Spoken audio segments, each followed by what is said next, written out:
আসসালামু আলাইকুম।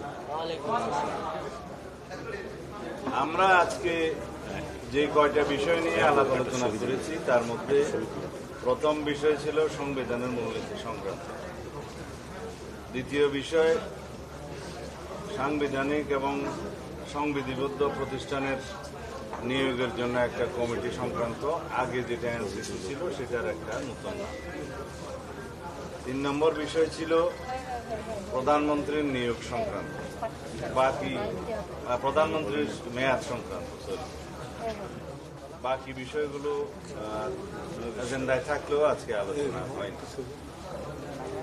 সংবিধানের এবং রাষ্ট্র পরিচালনার মূলনীতি সংক্রান্ত আমি ঐক্য কমিশনের যে কাগজ দিয়েছে সেই ভাষ্যটা পড়ি।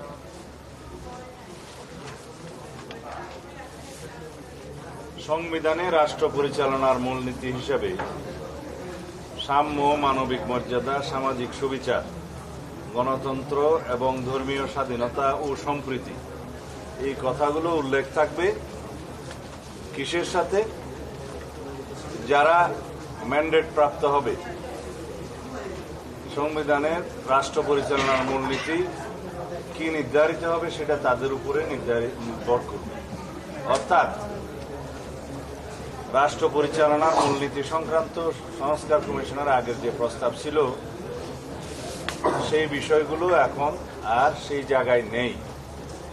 আমরা আমাদের অবস্থান থেকে বলেছি যে আমরা রাষ্ট্র পরিচালনার মূলনীতি অংশে পঞ্চম সংশোধনীতে যে গৃহীত আর্টিকেলগুলো সেগুলো আমরা বহাল করব এবং সাথে সংস্কার কমিশনের প্রস্তাবিত এই অংশটায়, এই বাক্যটা আমরা সংযোজন করব, এ বিষয়ে আমরা একমত হয়েছি।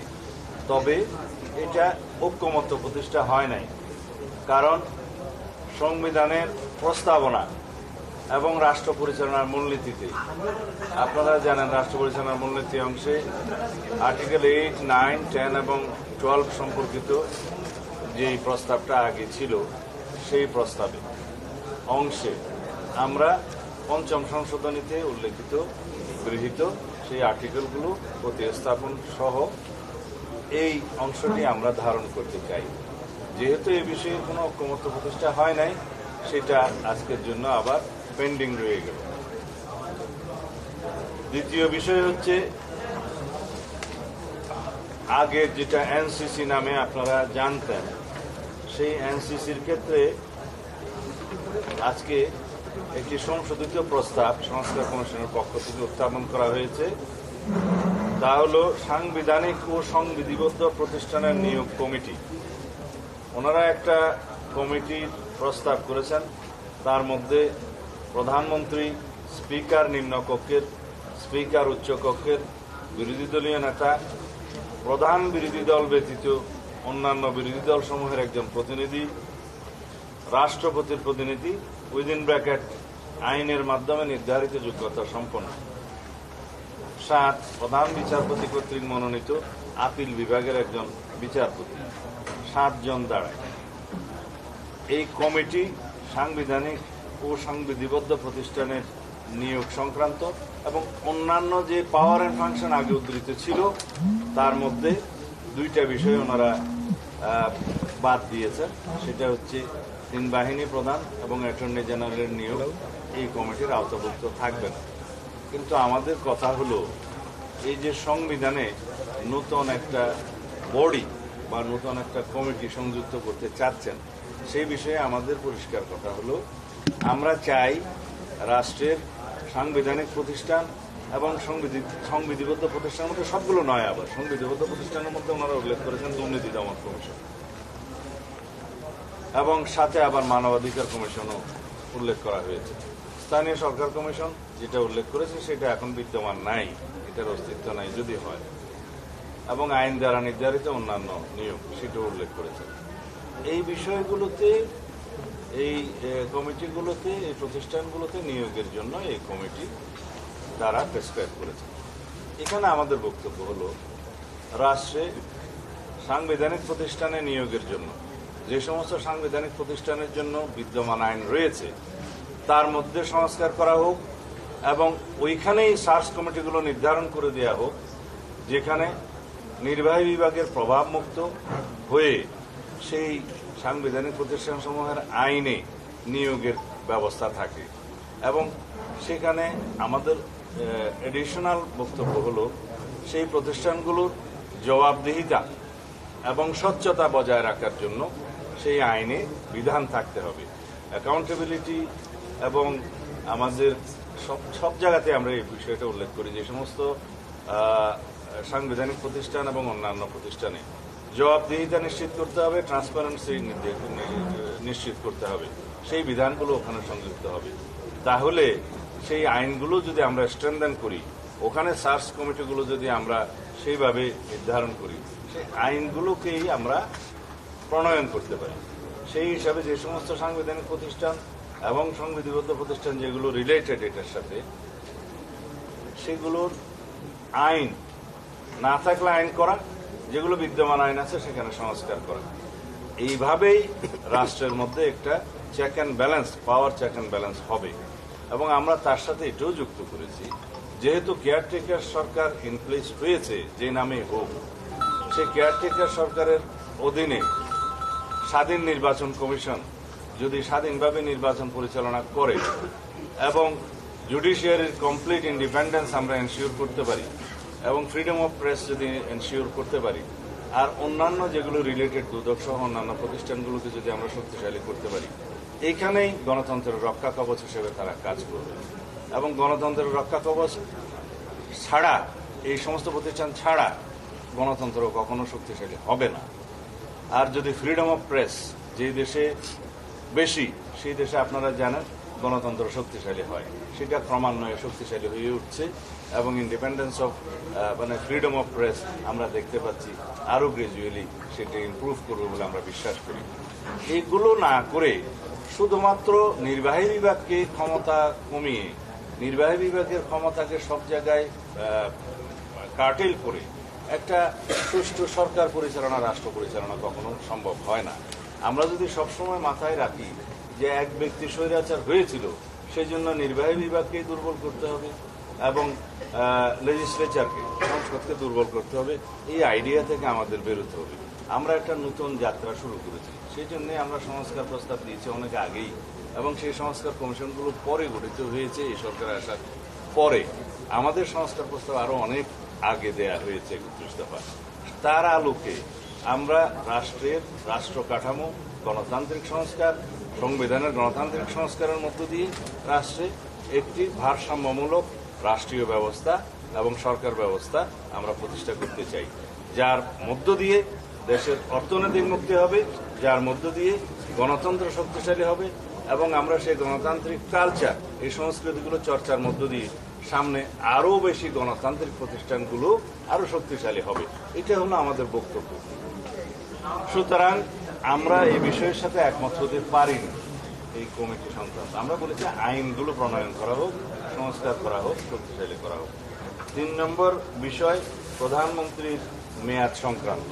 আমরা বলেছিলাম, এর আগের দিনও আপনাদের সামনে বলেছি, প্রধানমন্ত্রীর মেয়াদ সংক্রান্ত একটা পপুলার মতামত এসেছিল যে সর্বোচ্চ 10 বছর জীবদ্দশায় কোনো ব্যক্তি প্রধানমন্ত্রী হিসেবে বহাল থাকবেন না, সেই প্রস্তাবটা আলোচনা হয়েছিল। তা আমরা বলেছিলাম আমরা দলীয় ফোরামে সেটা আলোচনা করে তারপরে জানাবো, এবং সাথে বলেছিলাম যে এই এনসিসি অথবা এনসিসির মতো আর কোনো বডি যদি নির্বাহী বিভাগের কর্মকাণ্ডে বাধাগ্রস্ত করে অথবা ইন্টারফেয়ার করে সেরকম কোনো ব্যবস্থা থাকলে আমরা হয়তো সেই প্রস্তাবটা গ্রহণ করতে পারবো না। আমি আপনাদের সামনে আজকে পরিষ্কার বলছি, আমাদের দলীয় অবস্থান হচ্ছে আমরা প্রধানমন্ত্রীর মেয়াদ লাইফ টাইমে একজন ব্যক্তি জীবদ্দশায় 10 বছরের বেশি বহাল থাকবেন না বা 10 বছরের বেশি কোনো ব্যক্তি প্রধানমন্ত্রী থাকতে পারবেন না, এই বিষয়ে আমরা একমত। তবে এই জাতীয় সংস্থাগুলো, এনসিসি বা সাংবিধানিক নিয়োগ কমিটি, এই জাতীয় সংস্থাগুলো যদি দিয়ে নির্বাহী বিভাগের সমস্ত কর্মকাণ্ডকে সমস্ত জায়গায় ইন্টারফেয়ার করার যেখানে সম্ভাবনা থাকে এগুলো করা হয়, তাহলে আমরা সেই প্রস্তাবটা গ্রহণ করতে পারবো না। তখন আমাদের 31 দফা মাফিক আমাদেরকে যেতে হবে যেভাবে আমাদের দেয়া আছে আগে সেইভাবে আমরা যাব। এখন প্রশ্ন উঠছে যে আপনাদের এই বিষয়ে ঐক্যমত হয়েছে কিনা। এই বিষয়টাও পেন্ডিং রয়ে গেল, এই বিষয়ে কোনো ঐক্যমত এখনো প্রতিষ্ঠা হয়নি। ধন্যবাদ।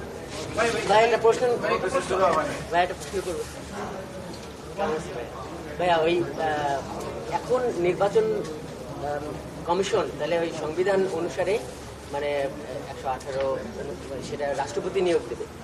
যারা আপনার আগে যারা কথা বলে গেল যে তারা বলছে যে সাংবিধানিক প্রতিষ্ঠানের নিয়োগ আসলে রাষ্ট্রপতি দেয়, মানে নির্বাহী বিভাগের অধীনে না। তাহলে সেটা আপনারা এখানে আর্টিকেল 118 যেটা আপনি উল্লেখ করেছেন সেটা হচ্ছে কনস্টিটিউশনে 118 অনুসারে ইলেকশন কমিশনের গঠন এবং ইলেকশন কমিশনের যে ফাংশন আছে সেটা আর্টিকেল 119। এখানে সার্চ কমিটির মধ্য দিয়ে ইলেকশন কমিশন এখন গঠিত হয় এবং সেই জন্য একটা আইন করা হয়েছে। সেই আইনটা আমরা মনে করি পূর্ণাঙ্গ নয়, ডিফেক্টিভ। সেই আইনটাকে আমরা স্ট্রেনথেন করতে পারি। সেই আইনের যে সার্চ কমিটি সেটা আমরা আরো ইমপ্রুভ করতে পারি। সেই আইনের মধ্যে নির্বাচন কমিশনার এবং প্রধান নির্বাচন কমিশনের যে অ্যাকাউন্টেবিলিটি সেটা ফিক্স করার জন্য আমরা প্রভিশন আনতে পারি এবং তাদের ট্রান্সপারেন্সি ফিক্স করার জন্য প্রভিশন আনতে পারি। পার্সোনাল ইন্ডিভিজুয়াল ক্রিমিনাল লায়াবিলিটির জন্য সেখানেও বিধান রাখা যেতে পারে। এগুলো করে আমরা নির্বাচন কমিশনকে যেমন অ্যাকাউন্টেবল করতে পারবো, ট্রান্সপারেন্ট করতে পারবো এবং নির্বাচন কমিশনের নিয়োগটাও আমরা আরো স্বচ্ছতার সাথে করতে পারবো। এখানে নির্বাহী বিভাগের কোনো প্রভাব তো নেই। রাষ্ট্রপতি নিয়োগ করে as nominal head of the state একটা জায়গায় যেতে হয় যেটা সার্চ কমিটি রিকমেন্ড করে। সার্চ কমিটি যেটা রিকমেন্ড করে ওইখানেই যদি পরিশুদ্ধতা থাকে, রাষ্ট্রপতি ওই প্রেসক্রাইব বা রিকমেন্ডেড সেই দুইজন প্রতিপদের এগেনস্টে সেখান থেকেই নিয়োগ হবে। সেই দুইজনই যদি সত্যিকারভাবে ট্রান্সপারেন্ট হতে যায় তাহলে রাষ্ট্রপতি ওখান থেকে চুজ করতে পারে, সেটাই তো বিধান। আর যদি সিঙ্গেল ব্যক্তিকে ওখানে রিকমেন্ড করার প্রভিশন থাকে তাহলে আর সার্চ কমিটির দরকার হয় না, তারাই করতে পারে। একটা প্রশ্ন সেটা হচ্ছে আপনাদের একটি যেটা বলা হচ্ছে সাংবিধানিক প্রতিষ্ঠানগুলোকে নিয়োগের ক্ষেত্রে আপনারা সমান নির্বাচন। তো আজকে এর আগে আনছে এবং আজকে কমিটি যেটা বিরোধিতা করছেন এবং আইনকে শক্তিশালী করার কথা বলছেন। আবার একটা হাইপোথেটিক্যাল প্রশ্ন হচ্ছে যদি আইনটা এরকম হয় যে যাদেরকে বলা হচ্ছে prime minister, leader of opposition, speaker, আবার হচ্ছে স্পিকার, তাদেরকে নিয়েই যদি সার্চ কমিটি হয় আইন, এটা কি গ্রহণযোগ্য হবে? সার্চ কমিটি কাদেরকে নিয়ে হবে সেটা ডিফারেন্ট আলোচনা। এটাও হতে পারে, এর চাইতে ইমপ্রুভও হতে পারে। সেটা আলোচনার মধ্যে দিয়ে সার্চ কমিটি যখন আইনটা প্রণয়ন হবে বা সংস্কার হবে তখন সেটা নির্ধারণ হবে সবার মতামতের ভিত্তিতে। আর যেটা আমাদের একত্রিত হওয়ার ভিত্তিতে যেটা বলছেন সংসদের স্থায়ী কমিটিতে ভেটিং এর বিষয়, সেই ভেটিং এর বিষয়টা ওই আইনের মধ্যে অন্তর্ভুক্ত করা যেতে পারে, অসুবিধা নেই। তাহলে ভাই নিয়োগ কমিটি তো এই ধরনেরই তো একটা কমিটি, সেটাকে মানছেন না? সেটা কেন মানলাম না সেই যুক্তি তো আগেই দিয়েছি। আরেকটি বিষয় হচ্ছে রাষ্ট্রপতি যেহেতু একজন প্রতিনিধি থাকছে, রাষ্ট্রপতির সাথে সরকারের প্রতিনিধি যে থাকবে, প্রধানমন্ত্রী বা যে দল ক্ষমতা যাবে তারই রাষ্ট্রপতি তারাই তৈরি করে বানানো হয়, তার একজন প্রতিনিধি থাকবে। তাহলে তো নির্বাহী বিভাগের একজন থাকছে। আমরা তো সেই কমিটির ধারণার সাথে দ্বিমত পোষণ করি, তারপরেও আপনার প্রশ্নের উত্তর দিই, কারণ আমি প্রত্যেক প্রশ্নের উত্তর দিতে অভ্যস্ত। রাষ্ট্রপতির প্রতিনিধি আপনি কিভাবে ধরে নিলেন যে নির্বাহী বিভাগের প্রভাবান্বিত হবে? সেটা তো নাও হতে পারে। সেখানে বলা আছে তাদের প্রস্তাব, যদিও এটার সাথে আমরা দ্বিমত, যে আইন দ্বারা নির্ধারিত। এখন আইন দ্বারা কি নির্ধারিত হবে সেটা যদি সেই কমিটি হয় তখন, কিন্তু এই কমিটির ধারণার সাথেই তো আমরা একমত না। ধন্যবাদ।